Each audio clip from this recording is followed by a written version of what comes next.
નમસ્કાર, નિર્માણ ન્યૂઝની વિશેષ રજૂઆત સાથે હું છું યજ્ઞ ત્રિવેદી। દર્શક મિત્રો, નિર્માણ ન્યૂઝની વિશેષ રજૂઆતમાં આજે આપણે ચર્ચા કરવા જઈ રહ્યા છીએ કે ગુજરાતમાં જે પ્રમાણે નગરપાલિકાની જે ચૂંટણીનું જે આયોજન કરવામાં આવ્યું હતું તેમાં પણ પાલિકા અને પંચાયતમાં આ વખતે જે પ્રમાણે મતદાન જોવા મળ્યું હતું તે અનુસાર એમ કહેવાય ને કે એના રિઝલ્ટ પણ જોવા મળી રહ્યું છે। જ્યારે ગુજરાતની વાત કરવામાં આવે તો ગુજરાતમાં નગરપાલિકાઓમાં કમળ તો ખીલ્યું છે, ક્યાંક કોંગ્રેસના ચોપડા સાફ થઈ ગયા છે, વિપક્ષ ઉમેદવારો આ વખતે ક્યાંક વધારે પડતી બાજી મારી ગયા તે પ્રમાણેની પરિસ્થિતિ પણ જોવા મળી રહી છે। જ્યારે 1677 બેઠકમાંથી 1341 કરતાં વધુ બેઠકો અત્યારે ભારતીય જનતા પાર્ટી જીતી ગઈ છે। કોંગ્રેસ 252 બેઠક, સાથે સાથે આમ આદમી પાર્ટી 27, બહુજન સમાજવાદી પાર્ટી 18, અન્ય એટલે કે વિપક્ષ સભ્યો 151, સાથે સાથે સમાજવાદી પાર્ટીએ જે પ્રમાણે કમબેક કર્યું છે ઘણું મહત્વનું અત્યારે હાલ તો જોવા મળી રહ્યું છે। તમામ મુદ્દાઓ પર મારે ચર્ચા વિચારણા કરવી છે। ચર્ચા વિચારણા કરવા માટે અમારી સાથે જોડાઈ ગયા છે યોગેશભાઈ ચુડકર કે જેઓ રાજકીય વિશ્લેષક છે, અશોકભાઈ પંજાબી કે જેઓ કોંગ્રેસ પાર્ટીના વાઇસ પ્રેસિડેન્ટ છે ગુજરાત કોંગ્રેસના, સાથે સાથે શ્વેતાબેન બ્રહ્મભટ્ટ આપણી સાથે જોડાઈ ગયા છે કે જેઓ ભારતીય જનતા પાર્ટીના પ્રવક્તા છે। જે આ ત્રણનું સૌથી પહેલાં તો સ્વાગત છે। યોગેશભાઈ, શરૂઆત મારે આપનાથી કરવી છે।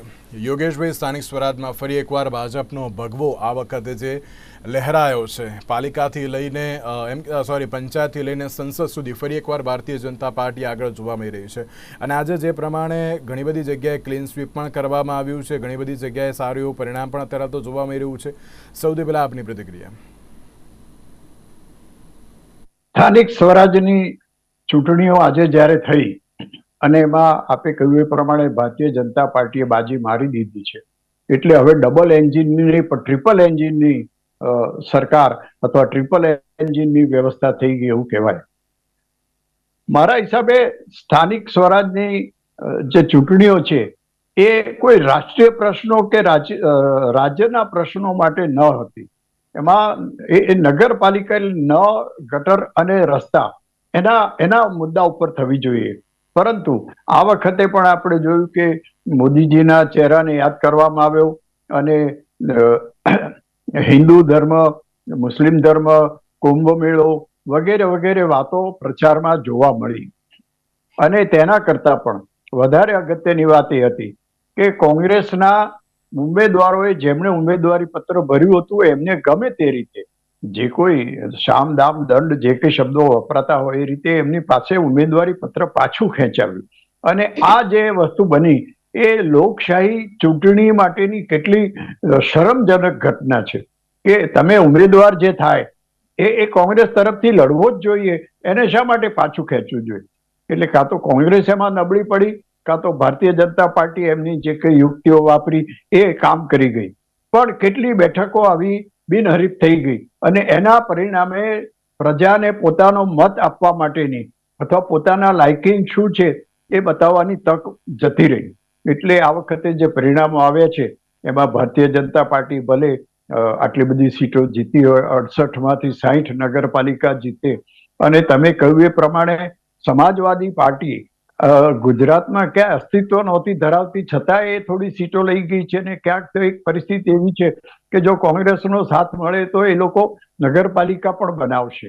હવે આમાં સમાજવાદી પાર્ટીનું કોઈ મહત્વ નથી, પણ જે તે વ્યક્તિઓ એમાં જે ઉભા હતા એ વ્યક્તિઓની અંગત રીતે જીત છે।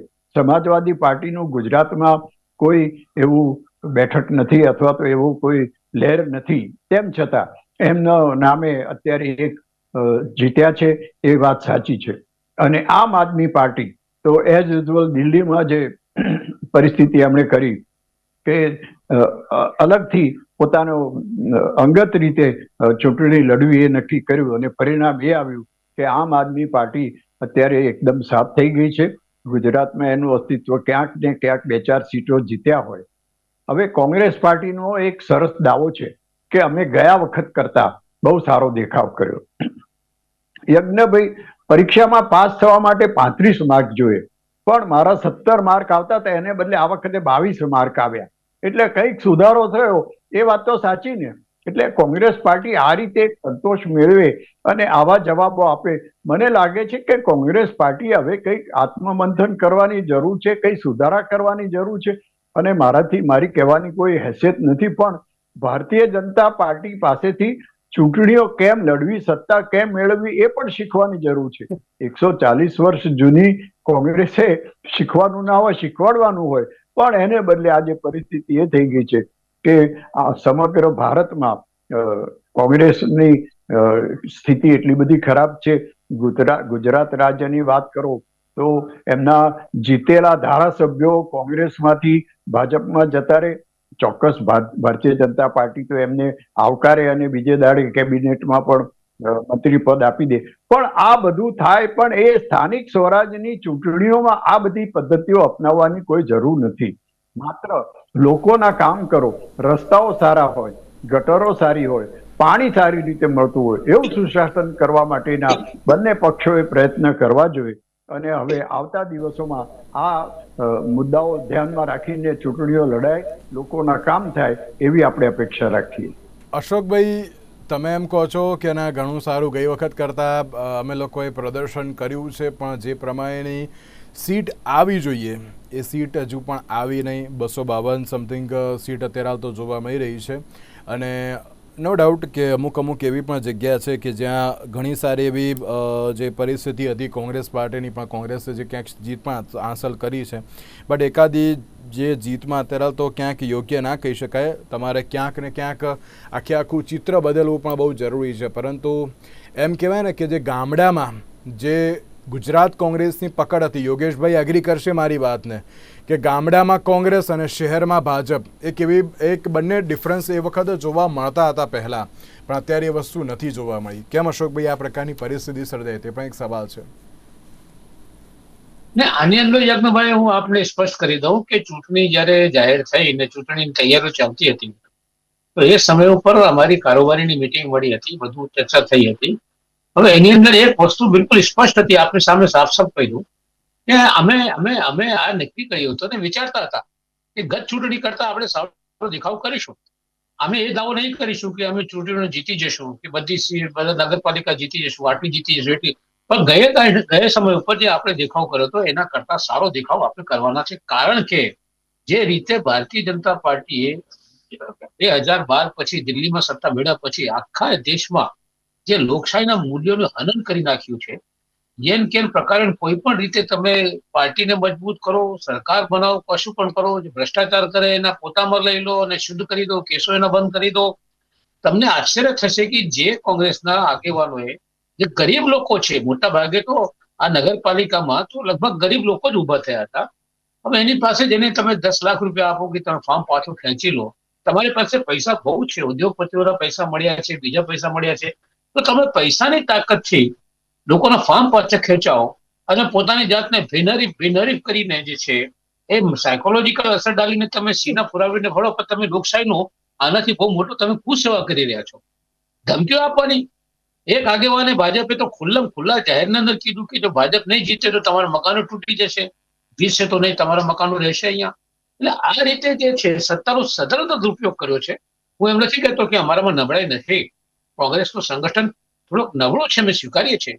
પણ તમે વિચાર કરો, છેલ્લા 30 વર્ષથી સતત કોંગ્રેસ સત્તાની બહાર હોવા છતાં પણ. એટલે આક્ષેપ કરવાનો, પહેલા ઈવીએમ પર આક્ષેપ કરતા હતા, હવે આ રીતનો આક્ષેપ કરવાનો ઈવીએમ પર ક્યારે નથી કર્યો અમે લોકો.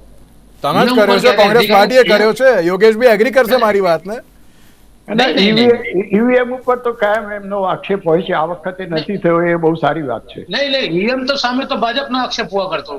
અડવાણીની હાજરીની અંદર સરઘસો નીકળતા હતા. નહીં, હું લાસ્ટથી અરે અત્યાર સુધી જેટલી પણ ઇલેક્શન આવ્યું છે, મહારાષ્ટ્રનું હોય કે પછી અન્ય કોઈ પણ હોય, તેમાં ક્યાંક આક્ષેપ એવો થતો હોય છે કે ના ઈવીએમ ના કારણે અમે હારી ગયા. બધા કરે છે, અમે નહીં, પણ અમે તો ઈવીએમના કારણે કોઈ દિવસ મુખ્ય રાષ્ટ્રીય પાર્ટીને અત્યારે તો અમે બે ગણીએ છીએ, એક ભાજપ અને એક કોંગ્રેસ. એટલે અત્યારે હું તમારી જ વાત કરું ને પછી હું બીજા કોની કરું. હા, તો તમે ઈવીએમના કારણે હારી ગયા છે એ જરા મને બતાવો, કોણે કીધું છે, ક્યારે કીધું છે? દિલ્હી શંકા વ્યક્ત કરી છે બધાએ, પણ આવી રીતે નહીં. દાખલા તરીકે કેટલીક જગ્યા ઉપર એક ગામડો મહારાષ્ટ્રમાં એવો હતો કે ગામડામાં જે વોટ આપવાના હતા એ 100 વોટ ભાજપમાં પડ્યા, એટલે કમલની અંદર પડ્યા 101 વોટ. અને તેને ગામડા બંધનું એલાન આપ્યું કે અમે કોંગ્રેસના વોટ આપ્યા હતા, આ ભાજપને આખો ગામડો બંધ થયો તો ગામ બંધ થઈ ગયું મુદ્દા ઉપર. આમાં ઘડી ઘોટાળો ચાલે છે. હવે એનો નિકાલ ક્યારે આવશે? અશોકભાઈ એ નથી કહી હું આ શકતા. વખતની વાત કરું કે જ્યાં લોકસભામાં તમારા સપોર્ટિવ પાર્ટી તરીકે જે પણ છે, આમ આદમી પાર્ટી હોય કે પછી સમાજવાદી પાર્ટી કે બહુજન સમાજવાદી પાર્ટી કે પછી અપક્ષ પણ કેમ ના હોય, તેમણે આ વખતે કોંગ્રેસના વોટ તોડ્યા છે ને તેવી વિગતો સામે આવી છે. જો એક વસ્તુ સમજી લો, ઇન્ડિયા ગઠબંધન બન્યું ત્યારે એકદમ સ્પષ્ટ બધા જાણતા હતા કે લોકસભાની ચૂંટણી માટે આ ગઠબંધન છે, વિધાનસભાઓમાં આ ગઠબંધન કામ નહીં કરે. ધારાસભામાં દરેક પાર્ટી પોતપોતાની રીતે લડશે અને પોતાની તાકાતને વધારશે. લોકસભા પૂરતું જ આ ગઠબંધન હતું ને એમાં અમે સફળ રહ્યા. તમારે પણ તાકાત વધારવાની જરૂર બની ગઈ છે અશોકભાઈ. બિલકુલ અમે સંગઠનની દ્રષ્ટિએ અમે સ્વીકારીએ છીએ કે ઘણું મહેનત કરવાની અમારી બાકી છે. 30 વર્ષથી અમે ગુજરાતની અંદર વિરોધ પક્ષમાં બેઠા છીએ અને 30 વર્ષ પછી પણ આપણે જો ન ઠીક શકીએ તો એના કારણે અમારી નબળાઈ તો છે, અમે સ્વીકારીએ છીએ. પણ કોંગ્રેસ છે મજબૂતીથી ફાઇટ આપી છે. આ વખતે વધારે સીટ મળી છે, એ હકીકત છે. 2018 કરતા આ વખતે નગરપાલિકાઓમાં સીટ વધારે મળી છે. એટલે હું પોતાની નબળાઈ છુપાવતો નથી. છે લોકોના પ્રશ્નો લઈને સતત અમારે લડવું જોઈએ. લોકોના પ્રશ્નો બાબતનું મેદાનમાં એ અમે નથી કરી શક્યા. ઓકે શ્વેતાજી, એક સવાલ પૂછશું તેની પહેલા, જે પ્રમાણે આજે ભારતીય જનતા પાર્ટીએ ઘણી મોટી જે જીત હાંસલ કરી છે તેને લઈને આપની પ્રતિક્રિયા. જી, સર્વપ્રથમ તો હું ભારતીય જનતા પાર્ટીના હરેક કાર્યકર્તાઓને, હરેક સમર્થકોને અને હરેક પ્રજાના જેટલા પણ સમર્થન જે પ્રજા તરફથી આવ્યું છે એ બધાને મારા તરફથી ખૂબ જ અભિનંદન પાઠવું છું. સાથે હું એ પણ કહીશ કે આ જે જીત જે છે એ જીત મોદી સાહેબનું જે વિકસિત ભારત જે છે એના વિઝનનું છે, એના સપનાનું છે. આ જીત જે છે એ પાટીલ સર અને સીએમ સરની જે જોડી જે છે એ એની જીત છે. આ સંગઠનની જીત છે, આ પ્રજાના વિશ્વાસની જીત છે, આ શાહ સાહેબની રણનીતિની જીત છે અને આ એક આખું એક કમ્પ્લીટ એક કોલેબોરેશન છે જે બધા લોકોનું મેં આપને કહ્યું. અને આ એ વિશ્વાસની જે જીત છે એને આગળ લઈ જવા માટેનો આ એક એક પ્રયાસ છે. અને સાથે સાથે હું એ પણ કહીશ કે હવે જવાબદારી પણ વધી ચૂકી છે. રાઈટ, આઈ ઓલવેઝ બિલીવ કે નગરપાલિકાઓને મજબૂત બનવું ખૂબ જ જરૂરી છે. બીકોઝ આપણે જયારે જોઈએ છે કે અર્બન પર ઘણા લોકો જયારે માઇગ્રેશન કરે છે તો મોટા મહાનગરો પર એનું ભારણ વધતું જતું હોય છે. તો એટલા માટે આ બહુ જરૂરી છે. અને જેટલું હું જાણું છું, મારી જાણકારી પ્રમાણે હવે આ નગરપાલિકાઓને આપણે મજબૂત રીતે થતા જોશું કે એ લોકોની લાઈફ પણ બહેતર બને. પણ બસ 2-3 પોઈન્ટ્સ મારે ખાલી કહેવાતા, જે એમને વાત કરી એમ કે એક તો એમને એમ કહ્યું કે ચૂંટણી કેમ લડવી એ શીખવું જોઈએ ભારતીય જનતા પાર્ટી પાસે. મારું એવું માનવું છે કે ચૂંટણી કેમ લડવી નહીં, પણ કામ કેમ કરવું, પ્રજાની વચ્ચે કેમ રહેવું, પ્રજાના પ્રશ્નોને કેમ સમજવા, એ પ્રમાણે રણનીતિ કેમ બનાવી અને એ વિશ્વાસ જીતવા માટે કેવી રીતે ઇલેક્શન્સ લડવું એ શીખવું જોઈએ કોંગ્રેસે. અને જેમ અશોકભાઈ કહ્યું, બંને બહુ સિનિયર છે એટલે નાના મોઢે મોટી વાત, પણ it's not about sorry, he just made some point about sorry I forgot, એમને કંઈક પોઈન્ટ કીધો જે હું હમણાં ભૂલી ચૂકી છું. પણ આ જે વિશ્વાસ જે છે પ્રજાનો, હા સોરી, તમે સામદામ દંડ ભેદની વાત કરી રહ્યા હતા. સી, પબ્લિક જે છે ને એમના સુધી કામ પહોંચે છે, રાઈટ? તો તમે એમ કહો છો કે તમે પબ્લિકને જઈને કહેશો તો જ પબ્લિકને ખ્યાલ આવશે, તો એવું તો નથી હોતું, રાઈટ?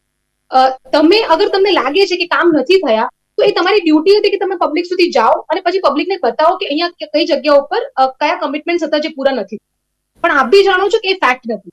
બીકોઝ જે પણ કામ થયા છે ને જે પણ સ્તર ઉપર કામ થયા છે એ બધા જ પબ્લિકની સામે છે. So I think it's just about, જેમ કે હારી ગયા એટલે it's just about putting an allegation અને કંઈક બોલવાનું છે એટલા માટે આ પ્રકારના એલિગેશન્સ થતા હોય છે.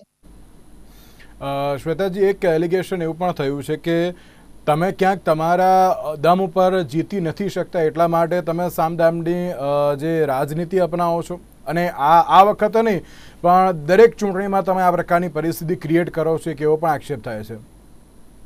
C, I tell you one thing, 215 બિનહરીફ સીટ્સ છે. સામે કોંગ્રેસને અરાઉન્ડ 250 જેવી સીટ્સ, અગર મારી પાસે લેટેસ્ટ જે આંકડા છે એ પ્રમાણે છે. પણ સામે 1600 ઉપર સીટ જીતી ચૂક્યા છે. તો ત્યાં કયા બિનહરીફ હતા? ત્યાં તો કોઈ દંડ ભેદનો ફેક્ટર આવતો જ નથી. ત્યાં પ્રજાએ જીતાડ્યું છે, રાઈટ? બીજી વસ્તુ કે બિનહરીફ એટલા માટે પણ થાય કારણ કે તમારી પાસે ઉમેદવારો નથી હોતા, એ પણ ફેક્ટ છે, એ જાણે છે સારી રીતે. અને એટલા માટે જ તમે તૈયાર કરો છો લોકોને અને ક્યાંક પછી ઉમેદવારને એવું લાગે કે જયારે એમને દેખાતું હોય કે અમે હારી રહ્યા છીએ તો એના કરતા બેટર છે કે આપણે પહેલા જ આપણે આપણી આને હારને એક્સેપ્ટ કરી લઈએ કે એટલીસ્ટ આપણી થોડું રિસ્પેક્ટ આપણું રહે. સો આઈ થિંક એ જ એનો આન્સર છે. બાકી જો તમે સાચે જેવું માનતા હો કે કોઈ એ પ્રકારની વસ્તુઓ થઈ રહી છે તો આઈ થિંક એ તમારી ફરજ છે કે તમે ચૂંટણી પક્ષ સામે પ્રૂફ સાથે જાઓ. અગર તમે નથી જતા, અગર તમે સાચે જ સાચા છો તો તમારે કરવું જ જોઈએ. તમારે લોકશાહીને તમારી જવાબદારી છે કે તમે લોકશાહીને બચાવો. તો તમે જાઓ ઇલેક્શન કમિશન પાસે, જાઓ જ્યુડિશરી પાસે. કેમ નથી કરતા તમે? If you are right. So I just think આ બસ સ્પેસ સેવ કરવાની વાત છે કે you are just because you have to justify, તમારે કંઈ ડિફેન્ડ કરવાનું છે એટલે you just end up saying this. આ જે ચૂંટણી જોવા મળી તેમાં એક સવાલ એ પણ છે, યોગેશભાઈ પણ મારી વાતથી એગ્રી કરશે, કે પંચાયત અને પાલિકાની જે ચૂંટણી છે એમાં માત્ર ભારતીય જનતા પાર્ટીની સામે કોંગ્રેસ નથી. આ વખતે સમાજવાદી પાર્ટી, બહુજન સમાજવાદી પાર્ટી, આમ આદમી પાર્ટી અને પ્લસ ક્યાંક વાત સાચી છે કે ખોટી છે, કારણ કે આક્ષેપ પણ એવો જોવા મળી રહ્યો છે કે ભારતીય જનતા પાર્ટીના બળવાખોર જે ઉમેદવારો છે તેમણે અપક્ષ તરીકે જે ફોર્મ ભર્યું છે તેમાંથી પણ ઘણા બધાની જીત થઈ છે. એટલે આ જે તમે માત્ર એમ માનતા હોય કે ના માત્ર કોંગ્રેસ પાર્ટી છે, પરંતુ એવું નથી. અત્યારે અન્ય પાર્ટીઓ પણ ઝંપલાવી રહી છે અને તે પણ સારું પ્રદર્શન કરી રહી છે. એટલે ભાજપે એ પણ જોવું એ બહુ જરૂરી બની ગયું છે અત્યારના સમયમાં. હું તો એવું માનું છું આની અંદર it's a very beautiful thing. અને તમે જ્યારે લોકશાહીની વાત કરો છો તો આનાથી વધારે સારું લોકશાહીનું પ્રૂફ શું હોય, રાઈટ? કે બધા લોકોને ચાન્સીસ મળે છે અને બધા લોકોના સમર્થક પણ હોય છે. તો ઇટ્સ અ ગુડ થિંગ. અને વિપક્ષ હોય તો સારી વસ્તુ છે. જ્યારે વિપક્ષ હોય છે અને ક્યાંક અમારાથી કોઈ અમારા કામોમાં કચાશ રહી જતી હોય કે અમારા કાર્ય પદ્ધતિમાં કચાશ રહી શકતી હોય તો એ સારી વસ્તુ છે કે એને રેસ કરશે ક્રિટિકલી અને એની કારણે અમે વધારે બહેતર બનશું.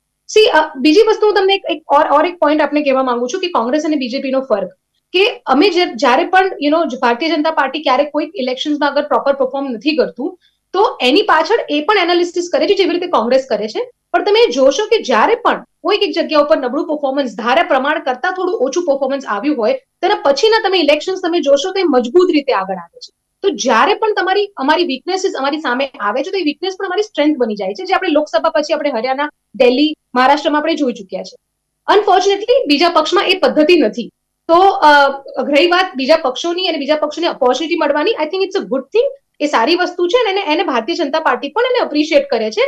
પણ એની સાથે સાથે એ એન્શ્યોર પણ કરશે કે અમે હજુ વધારે સમર્થક મેળવવાનો ટ્રાય કરીએ, હજુ વધારે આવતા 5 વર્ષમાં હજુ વધારે એટલું સારું કામ કરીએ કે બીજા લોકોને પણ અમારા ફેવરમાં લઈ જાય.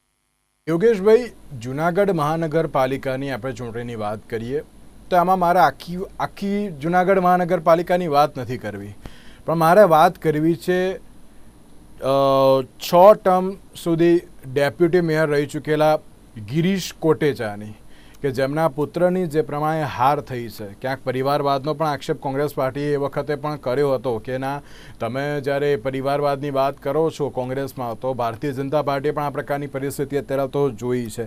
તો આપ એ બાબતને લઈને પણ શું કહેશો? પ્લસ જ્યારે સલાયા, તેની સાથે કુતિયાણા અને તેની સાથે રાણાવાવ, તેમાં કોઈ અન્ય પાર્ટીની પરંતુ એક નવી જ પાર્ટી ઉભરીને સામે આવી છે, તે પરિસ્થિતિ સામે આવી છે. આપ તેને પણ કઈ રીતે જોઈ રહ્યા છો?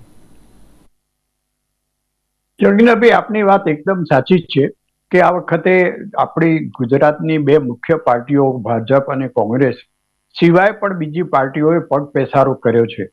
સમાજવાદી પાર્ટી અથવા તો આમ આદમી પાર્ટીની તમે વાત કરો તો એમનું ક્યાંય અસ્તિત્વ નથી અથવા તો પ્રજામાં એમનો કોઈ એવો પ્રભાવ નથી. તેમ છતાં એ લોકોની સીટો જીત્યા છે અને એ માત્ર એટલું બતાડે છે કે એ જે તે પાર્ટી રાષ્ટ્રીય પાર્ટીના ચિહ્ન ઉપર અથવા એના નિશાન પર નથી જીત્યા, પણ જે તે ઉમેદવાર અથવા જે તે વ્યક્તિઓ છે એમના પ્રભાવને કારણે જીત્યા છે.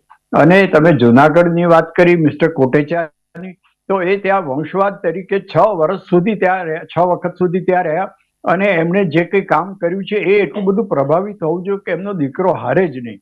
એટલે એનો અર્થ એવો થાય છે કે એમણે આટલો લાંબો સમય કામ કર્યા પછી પણ એ પ્રજાના કામો નહીં કર્યા હોય, પ્રજાની ઉપેક્ષા કરી હશે ને એનું પરિણામ એમનો દીકરો જીતી નથી શક્યો. તમે અન્ય જવાબ આપો તેની પહેલા મારે એક બાબત પૂછવી છે આપને. સૌરાષ્ટ્રમાં અત્યાર સુધી તમે મેં ઘણી ચર્ચા કરી આંતરિક ડખાની ભારતીય જનતા પાર્ટીના, કે લેટર કાંડ હોય કે પછી અન્ય કોઈ પણ બાબત હોય. યોગેશભાઈ, પણ આ વખતે એમ કહેવાય ને કે સૌરાષ્ટ્રનું આખું ગણિત ક્યાંક ભાજપે ચેન્જ કરી દીધું છે.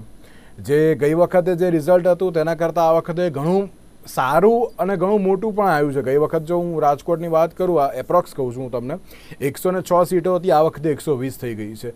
જ્યાં જ્યાં ઓછી હતી ત્યાં બધી વધી ગઈ છે. તો આપ સૌરાષ્ટ્રને લઈને પણ શું કહેશો? કારણ કે ચલો આપણે બીજા કોઈની પણ નહીં, હું તો ચોરવાડની જ વાત કરું. ચોરવાડ નગરપાલિકામાં ધારાસભ્ય વિમલ ચુડાસમાનો જ પરાજય થઈ ગયો. ત્યાં પણ એવી બાબત જોવા મળી કે ના 10 વર્ષ સુધી ક્યાંક એક જ શાસન જોવા મળતું હતું કોંગ્રેસનું, પરંતુ તેમાં પણ હવે પરિવર્તન આવી ગયું.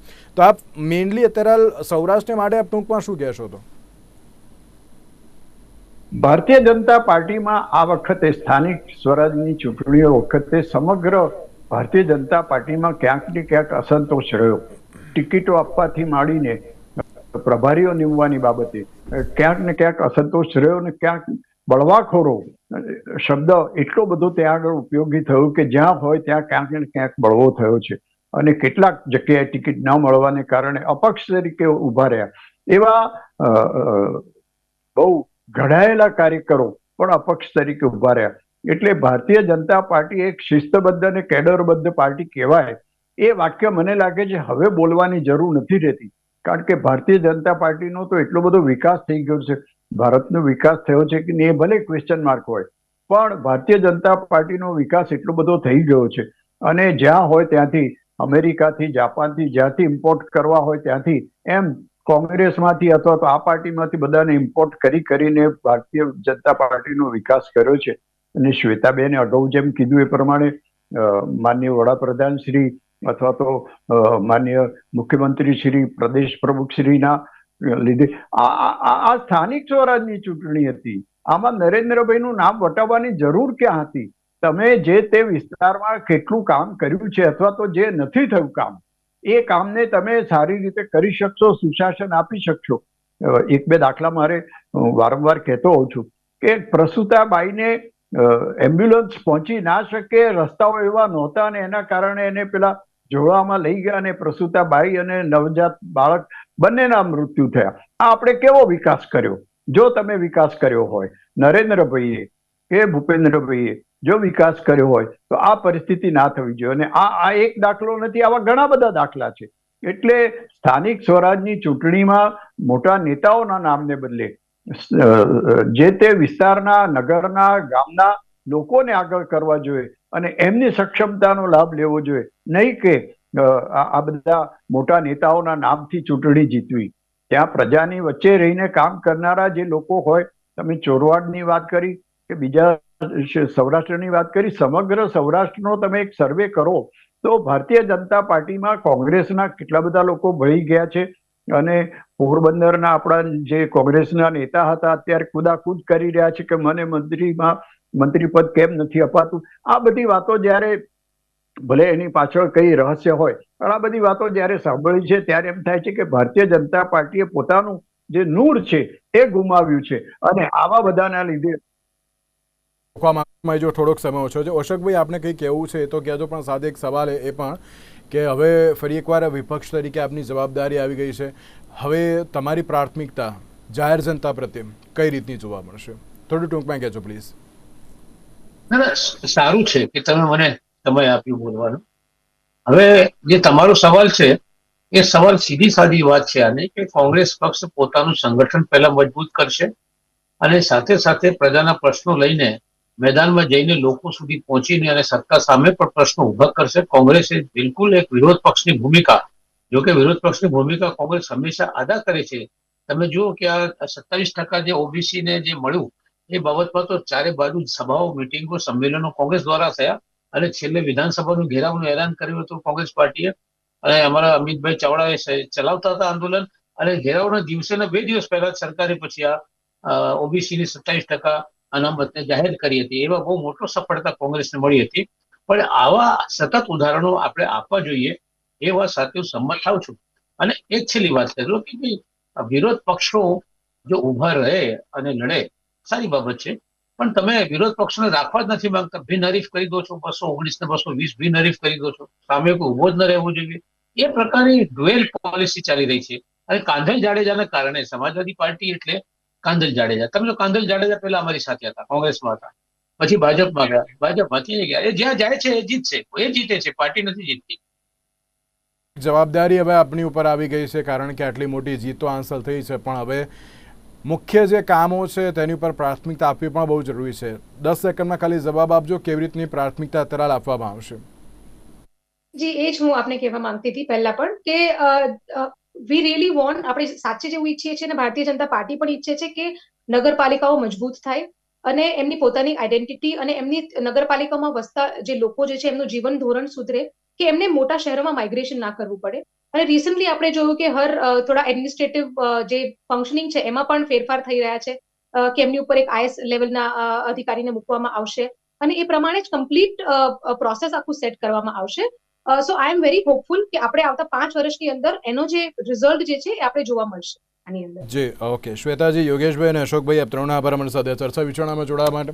તો દર્શક મિત્રો, આજના વિશેષ કાર્યક્રમ રજા આપશો. નમસ્કાર.